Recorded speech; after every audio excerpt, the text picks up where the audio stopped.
வெற்றி கழகம் நடத்தியிருக்கிற இரண்டாவது மாநில மாநாடு வெற்று கூச்சல்களுக்கும் ஆரவாரங்களுக்கும் அடையாளமாக இருந்திருக்கிறது.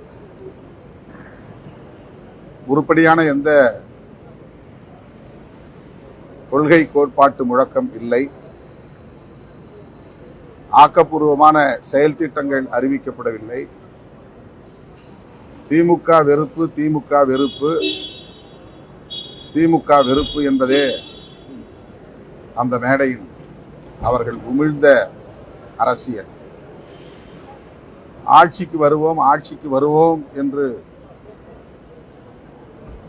ஆர்ப்பரித்த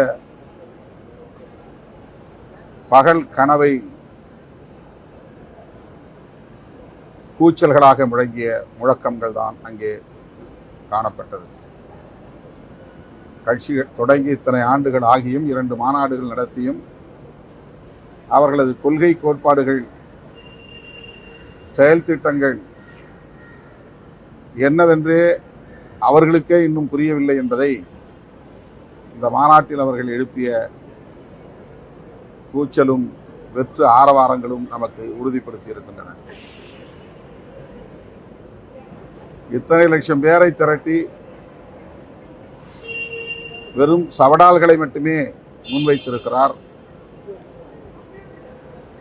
திமுக வெறுப்பை மட்டுமே உமிழ்ந்திருக்கிறார் நடிகர் விஜய் அவர்கள். அவருடைய பேச்சில் ஆக்கப்பூர்வமான எந்த கருத்தும் இல்லை, கருத்தியலும் இல்லை.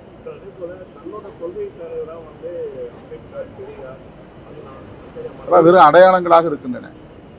அம்பேத்கருடைய கொள்கை என்ன என்பதை பற்றி ஒருவராவது அந்த மேடையில் பேசினார்களா? பெரியாரின் கொள்கை என்ன என்பதை பற்றி அவர்களின் பேச்சில் ஏதாவது வெளிப்பட்டதா? பேசியவர்கள் அத்தனை பேருமே சவடால் அடித்தார்களே தவிர ஆட்சியை கைப்பற்றுவோம் என்கிற வேட்கையை வெளிப்படுத்தினார்களே தவிர திமுகவுக்கு எதிரான வெறுப்பை உமிழ்ந்தார்களே தவிர அவர்கள் உயர்த்தி பிடிக்கிற கொள்கை ஆசான்களின் கருத்தியல்கள் எதையும் பேசவில்லை.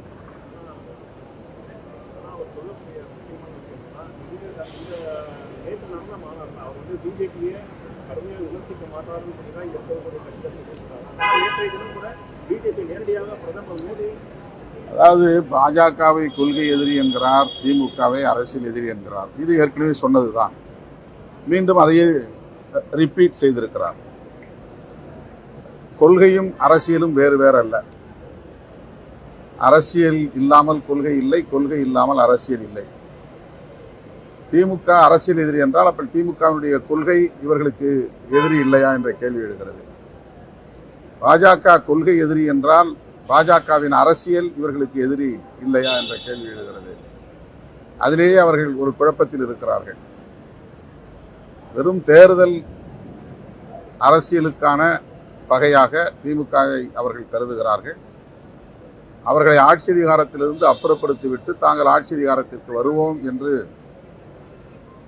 விரும்புகிறார்கள். இந்த விருப்பத்தை வெளிப்படுத்துவதற்கு பல லட்சம் பேரை திரட்டி பேசியிருக்கிறார்கள். அவ்வளவுதான். அதே போல புதியதாக கட்சி தொடங்கி வரக்கூடிய அதிகாரத்தில் இருக்கிறவங்க எதிர்க்கிறவங்க வரணும். அதே மாதிரி ஒரு கட்சி வரணும்னா அவங்க அதிகாரத்தில் யார் இருக்கணும் அவங்கள கேள்வி கேட்கறவங்க வரணும். அதிகாரத்தில் வந்து பாஜக திமுக அதிமுக அதிகாரத்தில் இருக்கிறவங்க அதிகாரத்தில் இருப்பவர்களை கேள்வி கேட்பது விமர்சிப்பது பிரச்சனை இல்லை. ஆனால் அவர்கள் அதை தங்களுக்கான ஒரே அரசியல் கோட்பாடாக மட்டுமே வைத்திருக்கிறார்கள். அதுதான் அவர்களின் கோட்பாடு, அதுதான் அவர்களின் கொள்கை என்பதை போல மீண்டும் மீண்டும் அதையே வலியுறுத்துகிறார்கள். மற்றபடி அவர்கள் கொள்கை சார்ந்த அல்லது கோட்பாடு சார்ந்த தீர்மானங்கள் எதையும் முன்வைக்கவில்லை. இப்போது இந்தியா முழுவதும் பற்றி எரியும் பிரச்சனை எஸ்ஐஆரை பற்றி என்ன நிலைப்பாடு? ஏன் அது குறித்து எந்த தீர்மானத்தையும் அவர்கள் நிறைவேற்றவில்லை அல்லது அதை பற்றி பேசவில்லை. இந்தியா முழுவதும் மட்டுமல்ல உலகம் முழுவதுமே இது பற்றிய ஒரு உரையாடல் இன்றைக்கு தொடங்கி இருக்கிறது. ஜனநாயகத்தின் மீது நம்பிக்கை உள்ளவர்கள் அத்தனை பேருமே இந்த வாக்கு திருட்டு குறித்து கருத்துக்களை பகிர்ந்து வருகிறார்கள். ஆனால் வாக்கு திருட்டு பற்றி தேர்தல் ஆணையமே பாஜக அரசுக்கு துணை போகக்கூடிய மிக மோசமான இந்த குற்றச் செயல் குறித்து தமிழக வெற்றி கழகத்தின் நிலைப்பாடு என்ன? அவர்கள் என்ன சொல்ல விரும்புகிறார்கள்? எதுவும் சொல்லவில்லை. அதை விட வேற என்ன பெரிய பிரச்சனை இன்றைக்கு பேச வேண்டிய பிரச்சனை இருக்கிறது? பேசவில்லை. அதே போல இன்றைக்கு அவர்கள் கொண்டு வந்திருக்கிற இந்த 3 சட்டங்கள் கொடிய சட்டங்கள், ஜனநாயகத்தை சிதைக்கும் சட்டங்கள், அரசமைப்பு சட்டத்தை சிதைக்கும் சட்டங்கள். இந்த சட்டங்கள் குறித்து தமிழக வெற்றி கழகத்தின் நிலைப்பாடு என்ன? ஏன் கருத்து எதுவும் சொல்லவில்லை? ஆணவ கொலைகளுக்கான தடுப்புச் சட்டம் வேண்டும் என்று சொல்லுகிறோம். தென் மாவட்டங்களில் ஆணவ கொலைகள் அதிகரித்திருக்கின்றன. அந்த மண்ணில் நின்று கொண்டு ஆணவ கொலைகள் கூடாது என்று சொல்ல என்ன தயக்கம்? ஆணவ கொலைகள் குறித்து கருத்து ஏதும் சொல்லவில்லை. ஏனென்றால் கருத்தியல் சார்ந்து இன்னும் அவர்கள் விவாதிப்பதற்கே தயாராக இல்லை. ஆட்சி அதிகாரத்தில் இருப்பவர்களை விமர்சிக்க கூடாது என்று நாம் சொல்லவில்லை. அதிகாரத்தின் மீது இருக்கிற வெறி திமுக மீதான வெறுப்பாக மாறுகிறது, அவ்வளவுதானே தவிர கொள்கை சார்ந்த விமர்சனங்களாக இல்லை.